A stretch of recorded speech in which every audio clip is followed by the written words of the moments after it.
जय गुरुदेव। और दोस्तों, मेरे चैनल तंत्र अप्सरा साधना में आपका एक बार फिर से हार्दिक स्वागत है। और देखिए, आज की वीडियो में मैं आपके सामने एक भूतनी साधना के विषय में आपको बताने वाला हूं। और ये साधना काफ़ी तीव्र साधना भी है। अब मैं ऐसी जो भूतनी साधना है इनको आपको क्यों बता रहा हूं। कुछ लोगों का सवाल होता है कि भाई ये निकृष्ट साधना है। मैं भी जानता हूं इन चीज़ों को, लेकिन मुझसे बार बार रिक्वेस्ट भी की जाती है कि जी ये साधना दीजिए, क्योंकि कुछ लोग जिन्न साधना को भी कहते हैं, कुछ लोग भूतनी साधना प्रेतनी साधना को भी कहते हैं।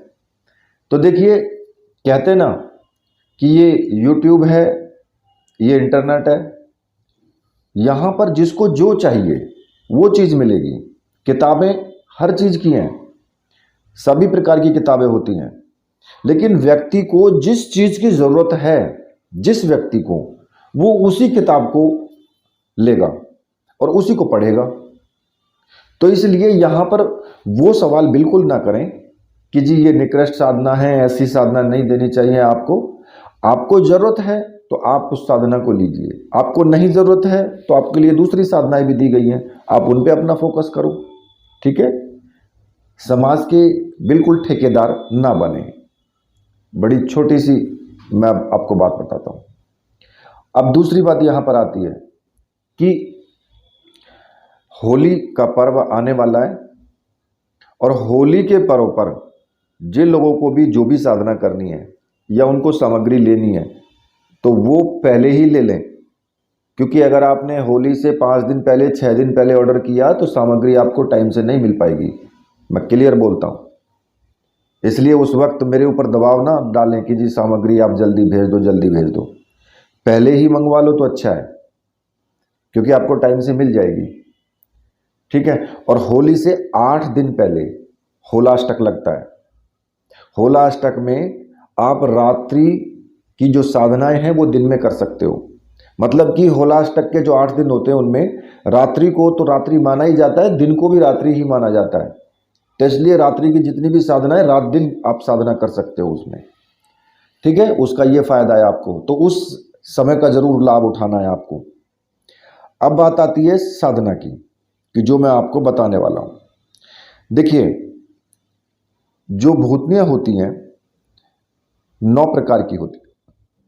अब इसमें जो है भूतनी, कुंडलधारणी, सिंदूरनी, हारनी, नटी, अतिनटी, चेटिका, कामेश्वरी, कुमारिका, ये जो 9 प्रकार की जो भूतनियां होती हैं, इनमें इनके नाम के अनुसार ही गुण भी होते हैं, और इनके प्रभाव से कोई भी व्यक्ति है उसमें जो है दरिद्रता का अभाव जो है उसको बिल्कुल भी नहीं रहता है।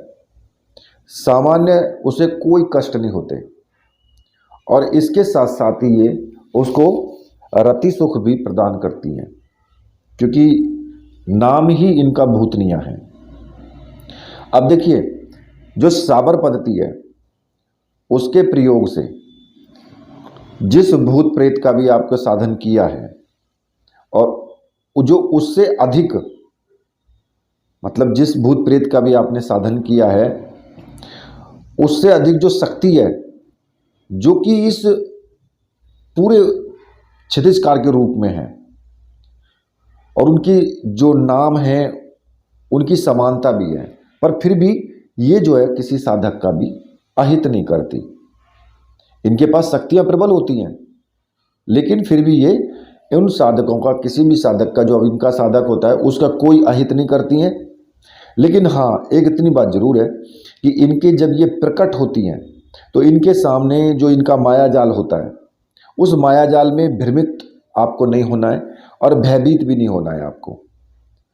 ठीक है, अगर भयभीत ना हुआ जाए, भ्रमित ना हुआ जाए तो किसी प्रकार का कोई भी नुकसान नहीं है। और एक तरीके से आप ये समझिए कि जो यक्षिणियाँ होती है ना, यक्षिणियों के बिल्कुल एकदम निकट वाली साधना है ये। मतलब कि यक्षिणियों के समान स्तर की ही साधना है ये। जो ये 9 भूतनियाँ होती हैं, इनके पास जो शक्तियाँ होती हैं ये यक्षिणियों के समान ही इनकी शक्तियाँ भी होती हैं। ठीक है।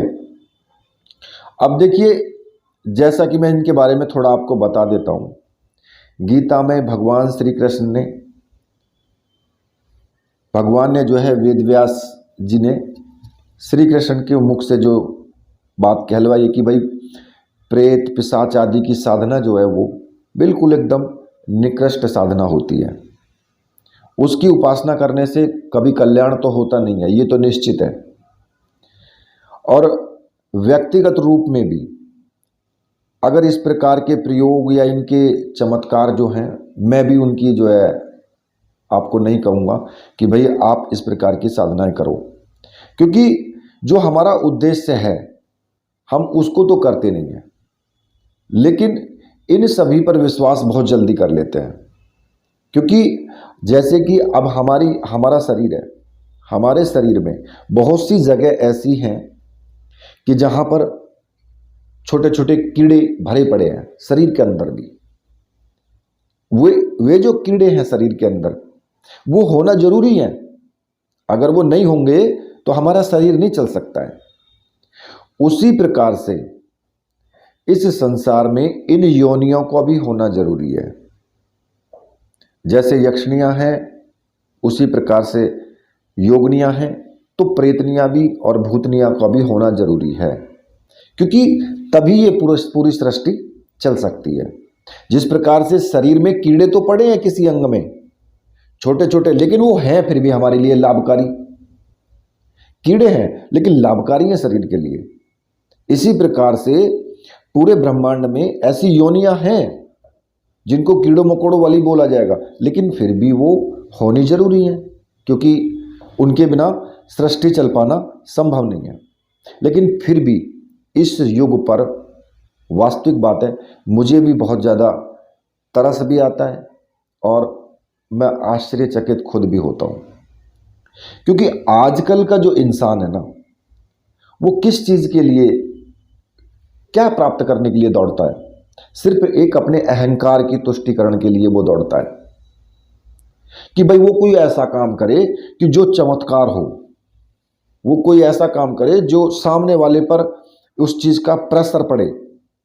वो ये सोचना चाहता है कि भाई कि मैं अगर कोई ऐसा चमत्कार दिखा दूं तो लोग मुझको मानने लगेंगे, मेरा झंडा गड़ जाएगा, मेरा ये हो जाएगा, मेरा वो हो जाएगा। किस चीज के लिए? और बहुत से लोग तो ऐसे भी हैं कि जो कैमरा सामने रख लेते हैं और उधर जो है वो चमत्कार दिखाना शुरू करते हैं, और सब वो इन्हीं विद्याओं के ऊपर चमत्कार दिखाते हैं। ये भूत प्रेत पिशाचनी, इन्हीं विद्याओं से वो चमत्कार दिखाते हैं। लेकिन अब कैमरा सामने लगा है, इंटरनेट पर वायरल हो गया तो भाई कौन कि भाई वो तो बहुत बड़े बाबा हैं, बहुत बड़े वो हैं, सिद्ध हैं, ये होता है। अब होगा क्या? लेकिन किस लिए कैमरा उन्होंने लगाया, किस लिए वो पब्लिक के सामने आए? सिर्फ अपनी पब्लिसिटी के लिए, सिर्फ अपने अहंकार के लिए। और भगवान ने कहा है अहंकार मेरा भोजन है। यह जरूरी नहीं है कि जो व्यक्ति पब्लिक के सामने नहीं आ रहा है, कोई चमत्कार नहीं दिखा रहा है, तो उसमें कोई शक्ति नहीं है, ऐसा जरूरी नहीं है। हो सकता है कि जो बिल्कुल एकदम शांत बैठा है, और समुद्र ना शांति होता है, ये भी मैं आपको बता देता हूं। समुद्र शांत रहता है, नदी उफाने मारती है, आवाज ज्यादा करती है नदी, समुद्र आवाज नहीं करता, शांत रहता है, लेकिन गहरा उससे ज्यादा होता है नदी से। तो केवल इतनी बात सोचिए कि चमत्कार दिखाने के लिए केवल इन चीजों के ऊपर आप विश्वास करते हैं कि भूत प्रेत, अपनी काम तुष्टि के लिए भी कुछ लोग इन चीजों को समझ लेते हैं कि बस मुझे तो अपनी काम जो वासना है, उपासना है, वो केवल करनी है। लेकिन फिर भी एक पशु की तरह जीवन हो गया हमारा, क्योंकि उनसे बड़ी शक्तियां दुर्गा उपासना है, भगवान विष्णु की उपासना है, और दूसरी बड़ी महाविद्याएं हैं, उनकी तरफ हम नहीं दौड़ते। क्यों नहीं दौड़ते? क्योंकि यही तो कलयुग का कारण है। असली प्रभाव तो यही है इस युग का कि हम उस चीज की तरफ दौड़ेंगे जो हमें तुरंत चमत्कार दिखाई दे, कम टाइम में। पूछते हैं कि एक दिन 2 दिन में सिद्धि मिल जाए, बस सामने खड़ी हो जाए शक्ति आकर के और बस तू चमत्कार दिखाना शुरू कर दे, अभी चाहिए तुरंत। तो भैया ऐसा तो तुरंत होता नहीं है, लेकिन फिर भी जो भूत प्रेत की साधनाएं हैं थोड़ा जल्दी तो सिद्ध हो ही जाती हैं।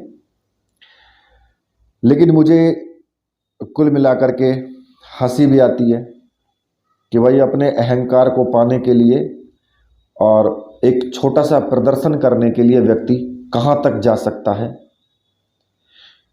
लेकिन ये नहीं जानता व्यक्ति कि जो यहाँ का है ना वो यहीं रह जाएगा, कहीं नहीं जाएगा वो साथ में। समेटने के लिए हम पूरा समेट करके सोचते हैं कि हम उसको भी समेट लें, उसको भी समेट लें, लेकिन समेटना क्या है, उस प्रभु की भक्ति को समेटना है।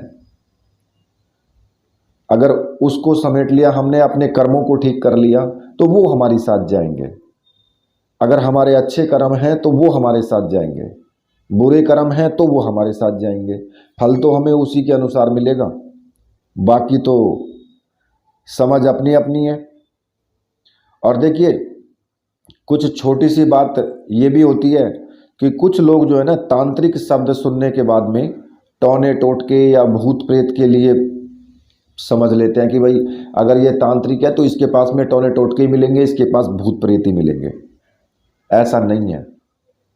अगर आप पिछला इतिहास उठाएं जो पौराणिक है, उसमें दुर्वासा जी ले लीजिए, दत्तात्रेय ले लीजिए, ऋषि ले लीजिए जो परम सर्वोच्च शिखर पे थे, अरविंद, गोपीनाथ, कबीराज हैं, तो जो परमहंस हैं वो क्या ऐसी जो महान विभूति हैं, वो तंत्र के जो ज्ञान था उसके मार्ग में बहुत आगे थे। लेकिन क्या वो भी भूत प्रेत ही सिद्ध करते थे? ऐसा नहीं है। ये तो सिर्फ एक हमारा मानना है। लेकिन यहां पर मेरा बोलने का ये मतलब नहीं है कि तंत्र में ये विषय नहीं है। तंत्र में सब विषय हैं, पर ये ही तंत्र नहीं है। अगर आप मानने लगे कि भाई केवल भूत प्रेत की साधना ही तंत्र है, तो ये भी तंत्र नहीं है। खैर, मैं थोड़ा सा विषय से हट गया। जहां मुझे आपको बताना था कि भाई जो साधना है ये इस प्रकार की, खैर जो इन साधनाओं में रुचि लेते हैं, इन साधनाओं में जो रुचि लेते हैं उनको ये साधनाएं करनी चाहिए। लेकिन फिर भी मैं आपको बताता हूं कि ये साधनाएं हमेशा रक्षा घेरा लगा करके ही करनी है आपको, ठीक है। अब इन साधनाओं में से आप किसी भी एक जो भूतनी है उसका आप साधन कर सकते हैं। और देखिए इनका साधन करने के लिए गुरु की आपको जरूरत होती है। चाहे आपने भगवान शिव को गुरु माना हो, चाहे आपके जो भी गुरु हैं उनको आपने गुरु माना हो, तो आप उन सभी को, किसी को भी गुरु मान करके और इनकी साधना शुरू कर सकते हैं। अब देखिए जो साधना मैं आपको ये बता रहा हूँ, इस साधना में आप केवल एक ही मंत्र से 8 भूतनियों को सिद्ध कर सकते हैं। लेकिन अलग अलग साधना आपको करनी पड़ेगी, एक साथ आप साधना नहीं कर सकते हैं, ठीक है। आप सोचे कि 8 या 9 भूतनियाँ एक साथ आपके सामने आ जाएं, एक साथ वो नहीं आएंगी, अलग अलग साधना आपको करनी पड़ेगी। अब साधना आपको किस प्रकार से करनी है, देखिए इसके लिए आपको प्राण प्रतिष्ठित और मंत्र सिद्ध रुद्राक्ष की माला की आवश्यकता होगी। केवल एक रुद्राक्ष की माला की आवश्यकता होगी और आप वो रुद्राक्ष की माला प्राप्त कर सकते हैं। व्हाट्सएप नंबर मैंने वीडियो में दिया हुआ है, आप वहां से मुझे व्हाट्सएप करके और वो रुद्राक्ष की माला आप प्राप्त कर सकते हैं और उस माला से आप मंत्र जाप इनका कर सकते हैं। लेकिन उस माला से केवल आपको इनका ही मंत्र जाप करना होगा, ठीक है। अब इसमें क्या करना है आपको, ये साधना किसी भी द्वादशी के दिन, जो कि कृष्ण पक्ष का दिन हो, जो कृष्ण पक्ष होता है उसमें जो द्वादशी आएगी उससे करे तो अच्छा है। और द्वादशी से प्रारंभ करके और ये चतुर्दशी तक आपको करना है। और या फिर आप ऐसा भी कर सकते हैं कि किसी भी शनिवार से आप शुरू कर सकते हैं और शनिवार से शुरू करके अगले 7 दिन तक, यानी अगले 7 दिन तक आपको 8000 मंत्रों का जाप करना है। इसमें आप ऐसा कर सकते हैं, 8 दिन साधना कर सकते हैं। अगले 7 दिन का मतलब एक दिन वो हो गया, अगले और 7 दिन, तो 8 दिन में 8000 मंत्रों का जाप, यानी कि आपका 10 माला या 11 माला प्रतिदिन आपको जाप करना है इसमें। ठीक है। अब इसकी जो सामग्री है, इसमें और क्या सामग्री आपको चाहिए?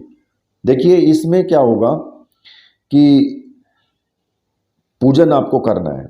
अब पूजन में आपको जैसे कि 16 श्रृंगार का सामान चाहिए, इसमें फूल माला चाहिए, प्रसाद, एक दीपक होना चाहिए जो कि घी का दीपक हो, और गूगल की धूप वगैरह ये भी आपको साथ में लेकर के जानी है, जो रात में ही ये सब करना है। अब इस साधना को आपको एकांत रूम में करना है, कहीं पर भी, या तो कहीं एकांत हो या फिर कहीं जंगल हो, वहां पर आप करें। अब जो साधना है ये, इस साधना में प्रतिदिन आपको उसी वक्त साधना करनी है जिस वक्त पहले दिन शुरू करोगे, और ये रात्रि में आपको करनी है। आसन किसी भी रंग का ले सकते हो, कपड़े कैसे भी पहन सकते हो, किसी भी दिशा की तरफ मुख करके साधना कर सकते हो। ठीक है। इसमें कोई भी और दूसरी नियम नहीं है, केवल इतना है कि स्नान आदि करके और तब आप जाएंगे। और ये साधना, खैर मैं तो ये कहूँगा कि घर पर ना करें तो अच्छा है, घर पर तो करना ठीक नहीं है ये साधना को। ये घर से बाहर कहीं भी कमरा हो तो वहाँ कर सकते हो, जंगल हो तो वहाँ कर सकते हो, लेकिन वहाँ जब करोगे तो चारों तरफ आपको अपना सर्किल घेरा बना लेना है, सुरक्षात्मक घेरा जिसको बोलते हैं। उसके बिना आप साधना नहीं करेंगे। सारी सामग्री आपकी सुरक्षा घेरे के अंदर रहेगी, आप भी घेरे के अंदर रहेंगे। उसके बाहर आपको कदम नहीं रखना है जब तक आपका मंत्र जाप पूरा ना हो जाए। ठीक है। कुछ लोग कहते हैं सुरक्षा घेरे को कैसे तोड़े जी, फिर तो तोड़ने की आवश्यकता नहीं होती है। सुरक्षा घेरा ऑटोमेटिक टूट जाता है जब आप उससे बाहर कदम रखते हो। जैसे कि लक्ष्मण रेखा तुरंत टूट गई थी जब माता सीता ने लक्ष्मण रेखा के बाहर कदम रख दिया था। तो इसीलिए उसको तोड़ने की आवश्यकता नहीं है। भ्रम में मत फैलना बिल्कुल भी कि वहाँ घेरा तोड़ने के चक्कर में लग जाओ। साधना करके अपने घर वापस चले आना। तो देखिए, इसमें क्या है कि ये एक इसका पुरस्चरण होता है, यानी 8 दिन में 8000 मंत्रों का जाप, इनका एक पुरस्चरण होता है ये। और जाप करने के लिए इसमें रुद्राक्ष की माला ही चाहिए और रात्रि का टाइम होना चाहिए। ठीक है। बाकी जो और मैंने सामान बताया वो भी आप तैयार करके ले जाएं और वहां पर किसी भी दिशा की तरफ मुख करके बैठ जाएं। घेरा अपने चारों तरफ बना लें जरूर, जिस मंत्र को भी आपने सिद्ध कर रखा हो रक्षा मंत्र से। ठीक है। घेरा बना करके सारी सामग्री उसके अंदर, घेरे के अंदर होनी चाहिए, बैठ जाएं। क्योंकि अगर सामग्री आपने बाहर रखी और शक्ति ने सामग्री गायब कर दी फिर क्या करोगे? तो इसलिए घेरे के अंदर सामग्री होनी चाहिए। और थोड़ा सा गंधक का, गंधोदक जिसको बोलते हैं, जैसे कि पानी होता है, थोड़ा सा एक लुटिया में या किसी भी चीज़ में पानी हो, और वो पानी सुगंधित पदार्थ जैसे कुमकुम वगैरह डाल करके उसको अच्छी तरह से उसमें डाल करके, और वो पानी जरूर रख लेना चाहिए। वो लास्ट में रखें जब ये सामने प्रकट हो। तो अब आपको क्या करना होगा कि पहले इनका आपको पूजन का, अपने गुरु का भी पूजन करना है। देखिए, गुरु की तस्वीर तो वहाँ आप नहीं ले जा सकते हैं, मानसिक रूप से गुरु का पूजन करें या कैसे भी करें, गुरु जी का ध्यान अवश्य करेंगे। और एक माला अपने गुरु मंत्र का तो आपको जरूर जाप करना है। गुरु जी से आपको निवेदन भी करना है, प्रार्थना भी करनी है कि गुरुदेव मैं ये साधना कर रहा हूँ तो इसमें मेरी पूर्ण सहायता करें और मुझे आज्ञा दें। और अपने गुरु मंत्र का एक माला का जाप जरूर कर ले। अगर आपका गुरु मंत्र ओम परम तत्वाय नारायणाय गुरुभ्यो नमः ये है तो आप इसी का जाप करेंगे। अगर भगवान शिव को गुरु माना है तो फिर ओम नमः शिवाय मंत्र का एक माला का जाप करना है। ज़्यादा झंझट इस साधना में नहीं है, क्योंकि इतनी बड़ी कोई हाई लेवल की साधना नहीं है, बहुत छोटी साधनाएं हैं। लेकिन होना चाहिए व्यक्ति इन साधनाओं को करने वाला साहसी। जो डरपोक किस्म के आदमी हैं वो दूर रहें साधना से, बिल्कुल एकदम, उनको करने में कोई फायदा नहीं है। और इसमें गूगल की धूप वगैरह जला लें, दीपक जला लें, ठीक। और गुरु जी का पूजन करके नॉर्मली और मानसिक रूप से कर ले कि गुरुदेव सामने बैठे, मैं उनका पूजन कर रहा हूँ बस। और एक दीपक लगा करके सुरक्षा घेरे के अंदर ही आपको ये सब करना है। एक दीपक लगा करके और धूप बत्ती वहाँ पर जला करके एक नीचे कोई भी पत्ता बिछा दें, चौड़ा केले का पत्ता ले लें या कुछ भी ले लें, उसके ऊपर वो सारी सामग्री जो पूजन की है उसको उसके नाम से समर्पित करते रहें, ठीक है। मानसिक रूप से ध्यान में रखें और समर्पित करते रहें। और इस प्रकार के करने से ही फिर आपको लास्ट में इनका मंत्र जाप करना है, ठीक है। अब मंत्र जाप आपको जो करना है वो मैं आपको बता रहा हूं। मंत्र इस प्रकार से है, ओम हौम कूम कूम कूम कटु कटु ओम अमुकम कूम कूम कूम ओम है। ये मंत्र है। इस मंत्र को कम से कम 10 माला का जाप या 11 माला का जाप कर सकते हो। आपको एक शांत चित्त होकर के बैठ करके करना है। और अगर आप देखें कि आपके चारों तरफ कुछ हलचल हो रही है, हलचल होने दो, जो कुछ हो उसको होने दो, छेड़ो मत, आप अपना काम करते रहो, ठीक है।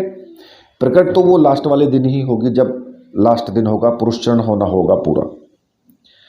और इस साधना में जब आप मंत्र जाप करते रहेंगे तो आसपास में कोई भी घटना होती है, आंख बंद करके मंत्र जाप करें, क्योंकि अगर आप खुली आंखों से देखोगे तो आपको भय महसूस होगा, लेकिन आंख बंद करके करो। आपको कोई टच तो वहाँ कर नहीं सकता है, क्योंकि आपने सुरक्षा घेरा लगाया हुआ है। और विश्वास अपने सुरक्षा घेरे पर, अपने इष्ट देव पर पूरा होना चाहिए, अपने गुरु पर। जब टच कोई नहीं कर सकता है तो डरने वाली बात ही नहीं है। बाहर कितना भी धूम धड़ाका होता रहो, कोई फर्क नहीं पड़ता उस चीज़ से। जैसे ही मंत्र जाप पूरा हो जाएगा तो धूम धड़ाका अपने आप खत्म हो जाएगा, ठीक है। और देखिए, जब आपके मंत्र जाप पूरा हो जाएगा तो मंत्र जाप पूरा होने के समय पर ये जब आपके सामने प्रकट हों, अब प्रकट होने में कई बार ऐसा होता है कि 8 दिन या 9 दिन में प्रकट ना हो, तो उसको आगे बढ़ाओ, फिर मंत्र जाप को आगे करते रहो। तो जैसे ये आपके सामने प्रकट हों, प्रकट होने के बाद क्या करना होता है कि आपको जो है, जो आपने जो गंधक का जो पानी बनाया, गंधोदक जिसको बोलते हैं, जिसमें कुमकुम वगैरह डाल करके और उसमें कुछ सुगंधित चीज़ें भी डाल करके, उस पानी से उनको अर्घ दें। अर्घ का मतलब होता है कि उनको हाथ धोने के लिए जो होता है, ठीक है। और कुछ नैवेद्य भी अर्पित करें। नैवेद्य का मतलब है कि उनको प्रसाद भोग आप दें, और इनको जो है वो सब चीज़ दे करके ये प्रसन्न हो जाएंगी। और इनसे जो है, इसे माता के रूप में, पत्नी के रूप में, बहन के रूप में, इस रूप में इनको मान लिया जाता है, ठीक है। अब अगर आपने माता के रूप में माना है तो ये आपको माता के रूप में जो है आपको हर प्रकार की सामग्री आपके लिए देती है। बहन के रूप में वर्ण करने पर ये जो है बहुत ही रूपवती स्त्रियों को भी ला करके आपके सामने देती है, रसायन भी देती है।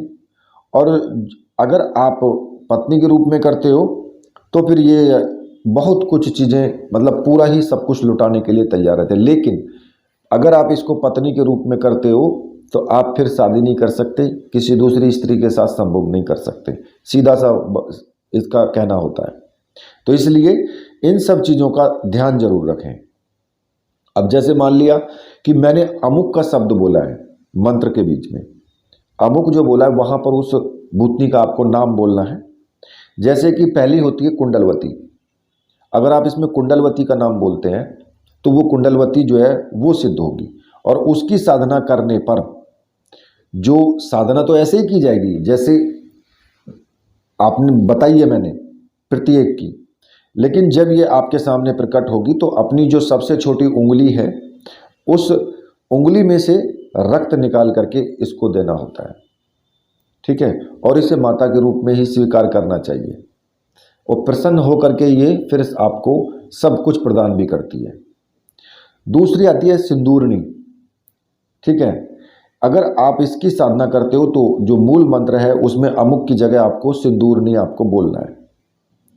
और देखिए पूजा में या अन्य विधि विधान जो भी इसका है वो भूतनी की तरह ही होगा, उसी की तरह। परंतु ये जो प्रयोग है ये आप कहीं शून्य स्थान में आप करें, किसी भी शून्य स्थान में। तो इस प्रकार से अलग अलग मैंने ऊपर भी पहले भी भूतनियों के नाम उसमें दिए हैं वीडियो में ही, तो आप उनको इसी प्रकार से नाम ले करके और उनकी साधना ये आप कर सकते हैं। और प्रकट होने का सबके चीज़ें वही हैं कि उनको अर्घ्य देना होता है और उनको जो है भोग प्रदान करना होता है, और इसमें कोई नई चीज़ नहीं है। लेकिन यहाँ पर एक चीज़ मैं आपको बता दूँ, ध्यान देने वाली बात यह है कि इन नामों से जितनी भी सारी हैं ये सभी भूतनियाँ ही कहलाती हैं ये। लेकिन ये उस वर्ग में रह करके भी ये शोषक नहीं है, मतलब कि ये व्यक्ति का शोषण नहीं करती है तो भूतनियाँ, लेकिन आपका शोषण नहीं करेंगी ये। और जो भौतिक जगत में ये जो सुख और दरिद्रता है जो है आपकी, उसका नाश करती हैं ये। आपको सुख प्रदान करती हैं, दरिद्रता का नाश करेंगी। और सामान्य धारणा के अनुसार अगर इनसे किसी भी प्रकार की हानि आपको नहीं मिलती है, ये भी निश्चित है। देखने को तो ये एक साधना सरल है, परंतु करने पर कठिन लगती है ये आवश्यक नहीं है कि आप 8000 मंत्र जाप करने पर ये सिद्ध हो जाए, या फिर जो व्यक्ति किसी भी संकल्प को लेकर के चलता है उसमें सफलता मिल ही जाए। व्यक्तिगत रूप से तो आज से पहले ये साधना जो जिन्होंने भी की है, और एक व्यवहारिक एक अनुभव सा भी है, तो इनके दिए हुए जो धन है उसको रखना नहीं चाहिए। जब ये रोज देती हैं तो फिर रख के करना भी क्या है।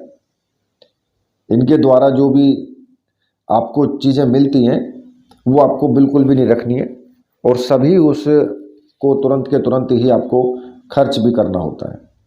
खैर डरने की आवश्यकता नहीं है, अगर आप करना चाहते हैं तो साधना कीजिए, ठीक है। और साधना करते टाइम आप ब्रह्मचर्य व्रत का पालन करेंगे, सारे नियमों का पालन करेंगे, जितने भी नियम होते हैं साधना के, ठीक है। और इसी के साथ अब मैं वीडियो को यहीं पर समाप्त करता हूँ। तो मेरे साथ बोलिए बोलिए वीर बजरंगबली हनुमान जी महाराज की जय। बोलिए मेरे परमहंस गुरुदेव की जय।